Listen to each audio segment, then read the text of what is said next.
प्यारे अधिवक्ता साथियों, सभी को हमारा प्यार भरा नमस्कार। आप सभी अधिवक्ता साथियों को मर्यादा पुरुषोत्तम भगवान राम के जन्म दिवस चैत्र राम नवमी पर बहुत सारी हार्दिक शुभकामनाएं। आराध्य देव भगवान श्री राम के पावन प्राकट्य दिवस जो चैत्र राम नवमी के तौर पर सेलिब्रेट किया जाता है, उसका ये महत्वपूर्ण पर्व अवधपुरी, अवध धाम, अयोध्या धाम इस समय स्नानार्थियों, श्रद्धालुओं से अपरंपार भीड़ से उमड़ा पड़ा है। भगवान राम के जीवन से जो मर्यादा की शिक्षा हमें मिलती है, उसका व्यावसायिक दृष्टिकोण से अनुकरणीय पाठ्य अगर कहीं मिल सकता है तो वो केवल न्याय विभाग है। ये बात दीगर है कि इसमें बहुत ज़्यादा स्तर पर, बहुत बड़े स्तर पर ह्रास हुआ है। इतना ज़्यादा ह्रास हुआ है कि जितना शब्दों में कहा जाए वह कम है। लेकिन मैं आज उस निंदा गान में नहीं जाऊंगा। आज का समय, एक तो नवरात्रा का ये पखवाड़ा चल रहा है और इतने खास दिन पर ऊर्जा को ऊर्ध्वगमित करने वाला, उत्तेजित करने वाला नहीं, ऊर्जा को जो आपके भीतर विद्यमान है, आप सभी अधिवक्ता साथियों के भीतर विद्यमान है, उसको बड़े स्तर पर ऊर्ध्वगमित, ऊपर लाने और उसको विकार रहित कर देने की बातें की जाएंगी। आप सभी लोग जो अध्ययन में लगे हैं और शुद्ध सात्विक जीवन जीते हैं, उनको टारगेट करके आज का वीडियो है।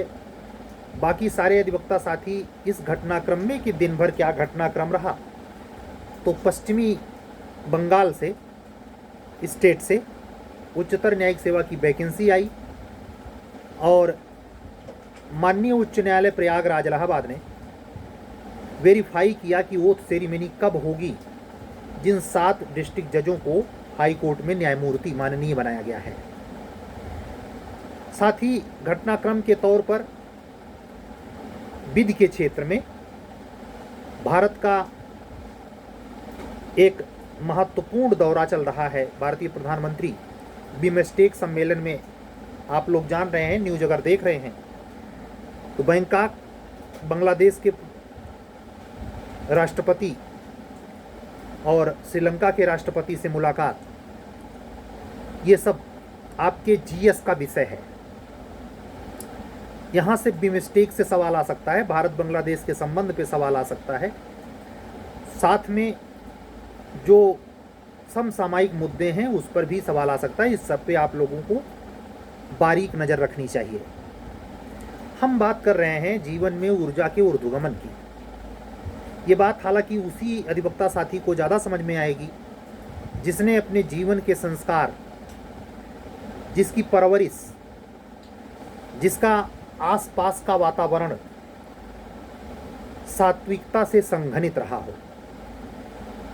जो निपट चलाक ना हो, जो कपटी ना हो, जो चुप्पा ना हो, जो निहायत अंतर्मुखी ना हो, जो बहुत ही ज़्यादा, बहुत अत्यधिक वाचाल ना हो और बहुत कम बोलने वाला ना हो, सामान्य दर्जे का औसत व्यक्ति हो, अधिवक्ता साथी हो और जीवन में ईमान उसका रूहानियत हो, ईमान का गुण उसमें रूहानियत स्तर पे हो। ये कैसे पता चलता है कि कोई व्यक्ति का ईमान रूहानियत स्तर पे है? वो इस स्तर पे है कि किसी के वादे पर समय का पक्का होना। एक छोटा सा एग्जाम्पल लें, अगर कोई साथी आपको किसी दिन इनवाइट कर रहा है कि फला दिन तारीख पर समय आ जाइएगा, हम दोनों को फला जगह जाना है, इस छोटे से दृष्टांत में आप ये देख सकते हैं कि कौन समय का पाबंद है। जिसको बुलाया गया वो समय से पहुंचा लेकिन जिसने बुलाया वो खुद तैयार नहीं है, तो माना जाएगा कि जो बुलाया वो समय का पाबंद नहीं है। जिसने बुलाया वो तैयार रहा लेकिन आने वाला समय से नहीं आया, तो माना जाएगा कि जो आदमी समय से नहीं आया वो समय का पाबंद नहीं है। तो अक्सर आप पाएंगे, आप ऐसे अपने जीवन में जिनके टच में हैं उनके बारे में देखें कि जो कह के लापरवाह रहता है, यानी अपने जीवन में उसका कुछ संयमित नहीं है, यकीन से कह रहा हूँ वो ईमानदार भी नहीं होगा। पहला ईमान उसके आचरण में दिखता है, तब वो व्यवहारित होता है गुणों में, और तब वो आता है एकदम लास्ट में पैसे के देन लेन में। ये सबसे लास्ट है, लेकिन शुरुआत इसका जो होता है वो अपने जीवन के आचरण में होता है। जो वादा किया वो निभाना पड़ेगा। ये हल्की बात नहीं है। कॉन्ट्रैक्ट की पूरी थ्योरी जो आप 200 समथिंग सेक्शन में पढ़ते हैं, पूरा कॉन्ट्रैक्ट, उन कॉन्ट्रैक्ट का मूल बिंदु क्या है? आपसी विश्वास और विश्वास पर किए गए एक दूसरे के वादे के पाबंद, बाध्यताएं, नियम और शर्तें। कानून भी उसी चीज को प्रोटेक्ट करता है जो नेचुरल ह्यूमन इक्विटी कहती है, जो नेचुरल जस्टिस या इक्विटी लॉ को प्रोटेक्ट करती है। इसीलिए क्या टीपीए, क्या कॉन्ट्रैक्ट, क्या एविडेंस, क्या मतलब कोई कानून जेन्युइन, उसके पीछे इक्विटी छिपी हुई है। इक्विटी का महात्म्य बिल्कुल कम नहीं है। आपके देखने का दृष्टिकोण होना चाहिए। हमारे वह अधिवक्ता साथी जो बिल्कुल नए हैं, जिनको अभी ये अप्रोच विकसित ही नहीं हुआ है कि कैसे हम संविधान में कॉन्ट्रैक्ट ढूंढें, कैसे हम कॉन्ट्रैक्ट या किसी भी लॉ पेपर में कॉन्स्टिट्यूशन को ढूंढ निकालें, कैसे हम किसी चीज़ को कोरिलेट कर लें। ये मैच्योर लॉ के नॉलेज की निशानी है। और ये आती कब है?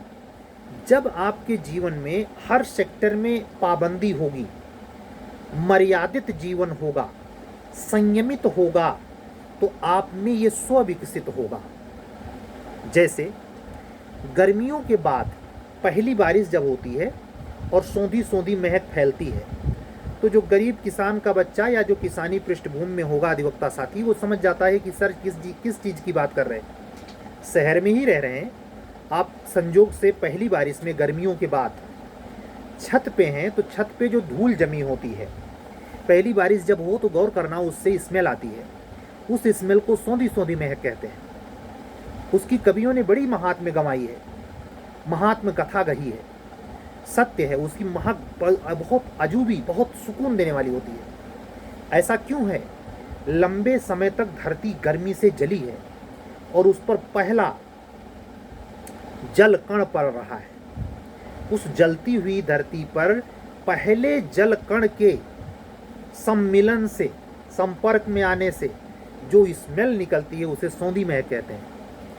अगर आपके जीवन में अनुशासन है तो संघर्ष रूपी गर्मी में जब आपकी सफलता के प्रारंभिक परीक्षा रूपी बूंद सफलता के तौर पर निकलती है, तो उससे सौंधी सौंधी महक मेंस की निकलती है।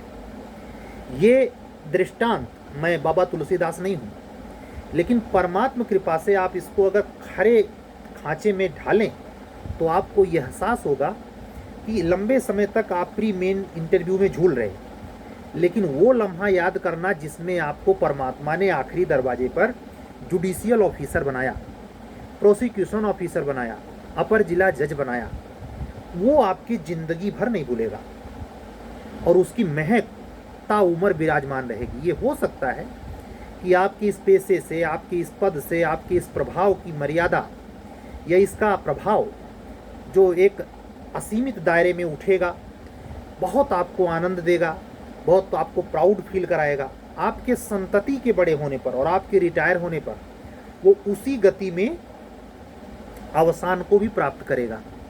लेकिन सनद रहे, अगर आपने वर्क पीरियड में, यानी जब आप सेवा करने का अवसर परमात्मा ने आपको दिया, as a prosecution officer, as a additional district जज, या भविष्य में प्रमोशन पाके डिस्ट्रिक्ट जज, जूनियर डिवीजन अफसर, प्रमोशन पाके सीजीएम ऑफिसर, प्रमोशन पाके एडीजे और डीजे, किसी भी पोस्ट पे अगर आप कार्यरत हुए और रिटायर हुए अंत में, तो आपके कार्य का प्रभाव, यानी आपके कार्य सेवा का प्रभाव आपके खुद के जीवन में व्यवहारित उच्च स्तर के ईमानदारी के तत्व पर डिपेंड करेगा। अगर आप लालच में बह गए, रिश्वत आपको पसंद है और उससे जुड़ा हुआ सुख पसंद है, मोटी रकम के बाद लग्जरियस सामान और रति क्रिया का सुख, जो इसके चक्कर में फंसता है, अक्सर लोग फंस जाते हैं, तो उसका नतीजा भगवान राम की श्रेणी में नहीं, रावण की श्रेणी में जाना है। कैसे? रावण अमर्यादित जीवन जीता है, एक स्त्री उसको सुख प्रदान नहीं कर रही है, वो उसके पास यह भी है कि माँ जगदम्बा का हरण करने के पहले उसके पास एक से एक स्त्रियां हैं, उससे उसकी पिपासा शांत नहीं है, और उसके 1 लाख पूत 1.25 लाख में मानते हैं हाइपर बोले है, लेकिन जो भी संख्या रही हो उसमें जितने भी हैं सब के सब मारे जाते हैं, लेकिन लास्ट तक रावण की पिपासा शांत नहीं होती। हमारे ऋषियों मुनियों ने, पुरखों ने, महर्षियों ने, संतों ने हमें उपदेशित किया कि गीता भी कहती है कि इसमें जब हमारी इंद्रियां, जो पंच ज्ञानेंद्रियां हैं, इसमें से एक भी इंद्रिय जिस साइड में भटक जाएगी, कोई रति में जा सकता है, कोई धन लोलुप हो सकता है, कोई क्रोध का शिकार हो सकता है, कोई ऐसे जो पंच अहंकार हैं उसमें से किसी में अगर आप फंसे तो एक ही वो आपकी दुर्गति करने के लिए पर्याप्त है, रावण बना देने के लिए पर्याप्त है। भगवान राम से संयमित जीवन जीने और उनके जैसा उच्च आदर्श प्राप्त करने की कोशिश करनी चाहिए।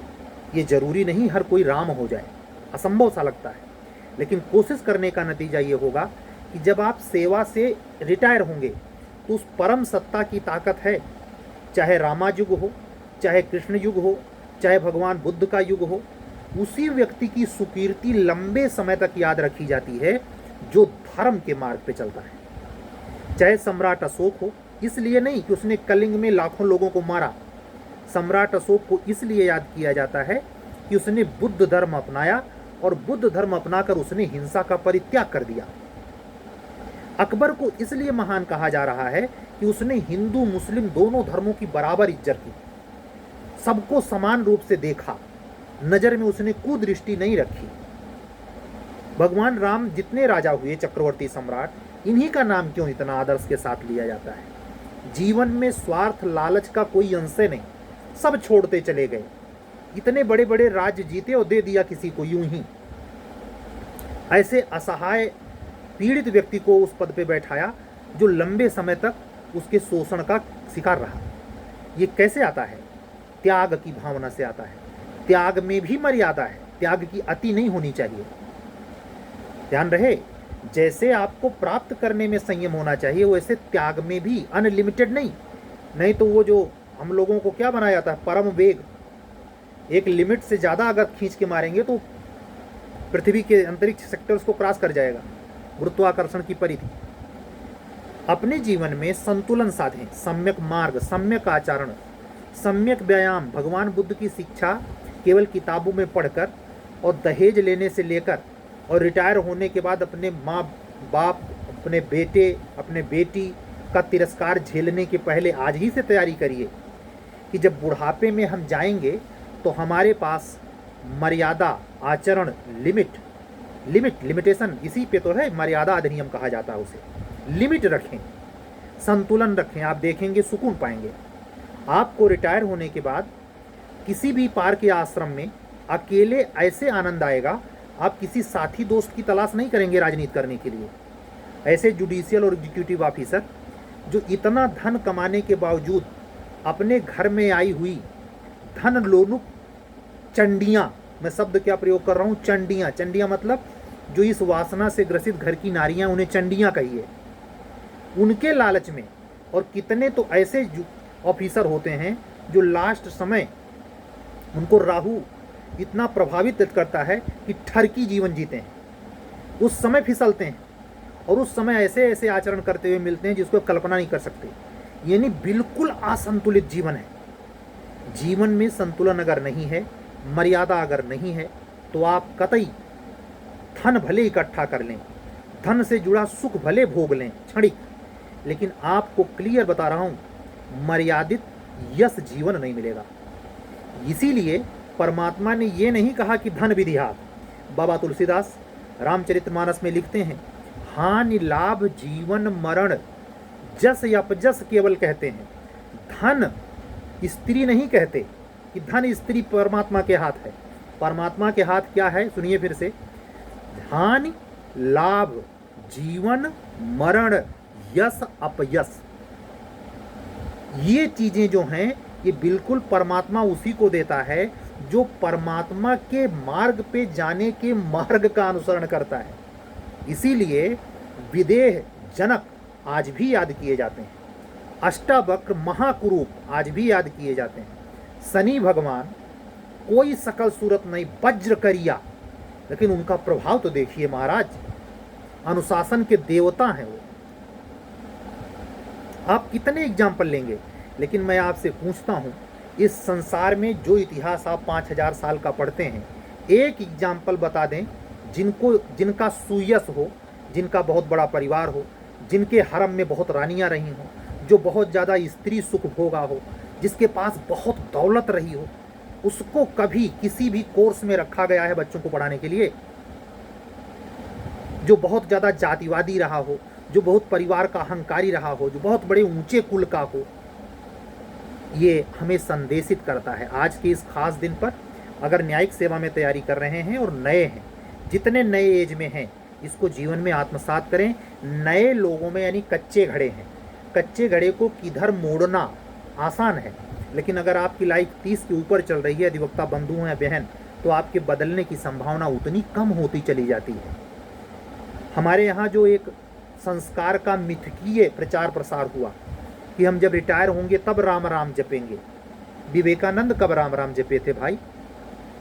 जगत गुरु शंकराचार्य कब राम राम जपे थे? ध्रुव कब जपे थे? प्रहलाद कब जप रहे थे? ये नहीं प्रचारित हुआ। प्रचारित क्या हुआ कि 20 से लेके 60 तक 40 साल स्त्री सुख भोगना है और स्त्री को पुरुष सुख भोगना है, काम में लिप्त रहना है और कुछ काम नहीं करना है। इस समय उसी को प्राप्त करने के लिए कितने लोग पथभ्रष्ट हो रहे हैं, इसका कोई अंत नहीं। और राम को कब दर्जा दे रखा है? जब रिटायर होंगे तब। किनके साथ? बुढ़े बुजुर्ग जिनकी शरीर में ऊर्जा खत्म हो चुकी है, ऊर्जा ऊर्ध्वगमित होने को कौन कहे, क्षरित हो गई है, वही 10 लोग इकट्ठा होके आज मोदी ने ये कहा। तुम्हारे बहस करने से क्या मतलब? तुम कम से कम अपनी जिंदगी के बारे में सोच लो, अभी भी सोच लो, अभी से तैयारी करिए। अपने जीवन में पूरे 24 घंटे में जो 8 घंटे 5 घंटे 10 घंटे आप शिक्षा में लगाते हैं, अपने कैरियर को पाने में लगाते हैं, उसमें से ठीक 1 घंटा, न ज़्यादा न कम, अपने जीवन में अपने जीवन को समझने और परमात्मा तत्व तक अपने निकट, जो उपवास की कॉन्सेप्चुअल उपनिषदीय व्याख्या है, ईसावास्य उपनिषद इस बात को क्लियर करता है। उपवास का मतलब भगवान के पास बैठना, इस तरीके से नहीं, ये अर्थहीन नहीं है। जैन मतावलंबी, जैन धर्म उपवास के बहुत बड़े व्रत का कारक मानता है। और आप जानते हैं चंद्रगुप्त मौर्य के समय में एक बहुत बड़ी घटना होती है कि दक्षिण में जाकर, और इस पर सवाल एचजेएस में आया, एचजेएस में सवाल आया कि वो कौन सी प्रथा है जिसके कारण जैन मतावलंबी लास्ट समय में उपवास रखकर अपना प्राण त्यागते हैं। आपको कमेंट बॉक्स में लिख के बताना है उस प्रथा का नाम, जिस प्रथा के अंतर्गत जैन मतावलंबी लास्ट समय में उपवास रख के अपने प्राण का त्याग करते हैं। और किसने किया था ये भी अगर आप कमेंट में लिखते हैं तो मुझे बहुत अच्छा लगेगा। ये हायर जुडिशरी में पूछा गया, इस पर 5 नंबर में जीएस में टिप्पणी पूछी गई। मैं बकवास नहीं कर रहा यहाँ बैठ के। अपनी स्वतंत्र चेतना का संपूर्ण विकास तब होगा जब आप में सात्विकता आएगी। कोशिश करें आप अहिंसक आहार लें, सात्विक आहार लें, मांसाहार से बिल्कुल बचें। लगभग हिंदू धर्म को मानने वाले जो यहाँ हिंदुस्तान में आबादी है, उसका लगभग 70 से 75% आंकड़ा मांसाहार में है। इसीलिए जो धरती, जो धरा एक ज़माने में 36 करोड़ देवता के तौर पर चर्चित थी, जो अभी तक भी उलाहने के तौर पर कहीं सुनी जाती है, वो 36 करोड़ देवता नहीं, मानव ही थे। 36 करोड़ की टोटल आबादी इस हिंदुस्तान की पवित्र भाव से रहती थी। आंध्र प्रदेश में कोई गांव है जहां आज भी ताले नहीं लगते किसी के घर में, कोई किसी के घर में कोई सामान चोरी नहीं करता। शनि सिंगड़ा मंदिर के बारे में भी ये कथा आती है महाराष्ट्र में। लेकिन आज का समय कितना खतरनाक है वो आपको कहने की जरूरत नहीं। ये कब होता है कि ताले नहीं लगेंगे? जब परम विश्वास, परम सात्विकता उपजे। क्यों ऐसा हुआ कि सारे दुनिया के सगरे भगवान जो 10 अवतार हुए सब इसी उत्तर भारत के साइड में हुए?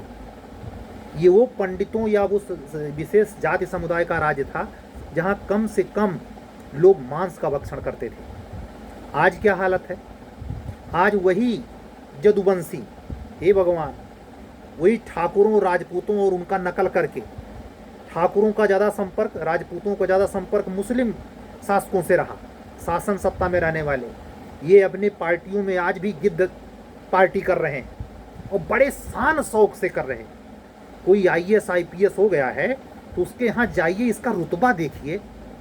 उतने सलीके से ससुरा सात्विक भोजन नहीं रखा रहेगा जितने सलीके से नॉनवेज रखा रहेगा। मुझे दोनों से कोई ना रुचि है ना अरुचि है, लेकिन मैं आपकी ऊर्जा को ऊर्ध्वगमित करने के लिए और परमात्मा तत्व लाने के लिए संत राविया और संत मासूर जैसे स्थिति में अपने आप को जीते जी प्राप्त करने के लिए ये आवश्यक मानता हूँ कि आप मांसाहार न करें।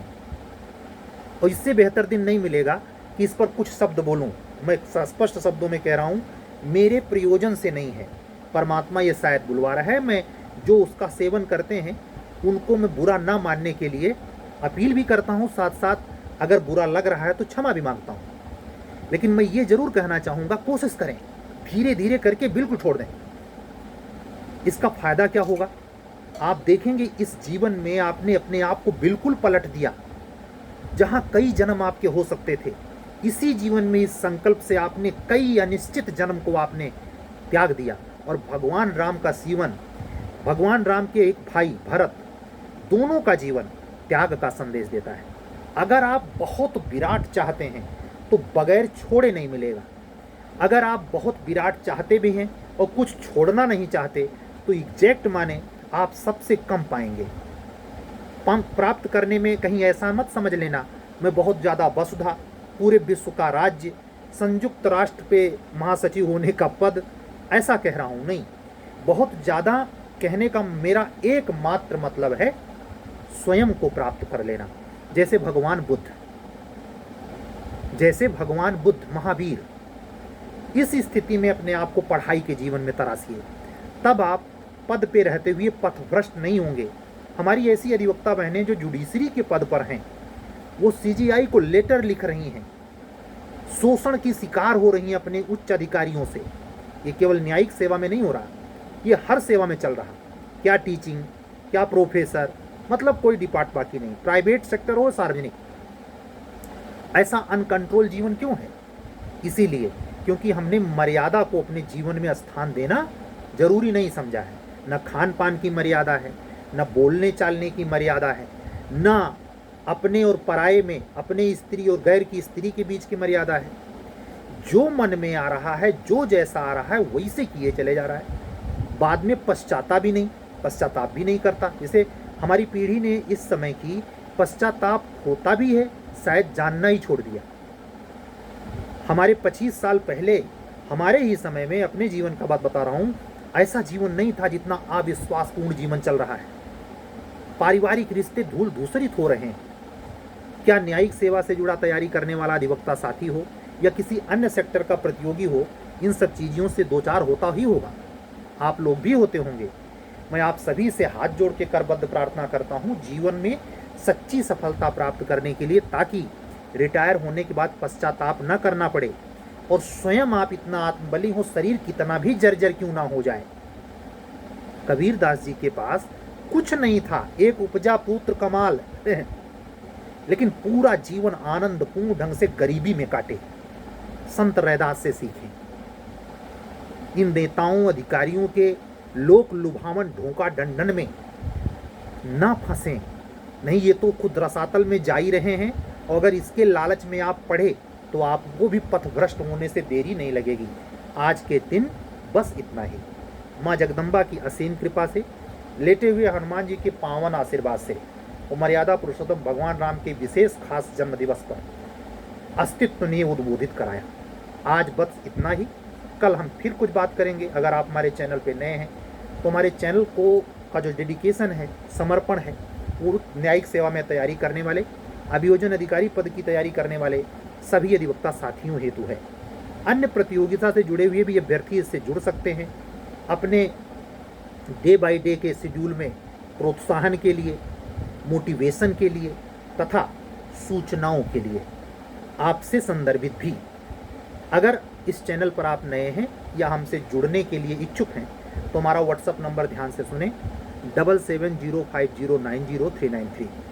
हमारे यूट्यूब चैनल पर सुनकर बहुत भारी संख्या में अपने अच्छे अच्छे कमेंट से हमको नवाजने के लिए मैं आप सभी अधिवक्ता साथियों का और व्यक्तियों का, बहनों का हृदय से आभार प्रकट करता हूं। आप लोग स्वस्थ रहें, मस्त रहें, लेकिन सबसे महत्वपूर्ण जीवन को शुद्ध और सात्विक बनाएं। अपने शरीर को पूजा घर बनाएं। इसमें अल्टा पल्टा चीज न डालें, न विचारों से, न खाद्य पदार्थों से। कल फिर मिलेंगे। सभी अधिवक्ता साथियों को जय जय सिया राम, शुभ रात्रि, सत्यमेव जयते।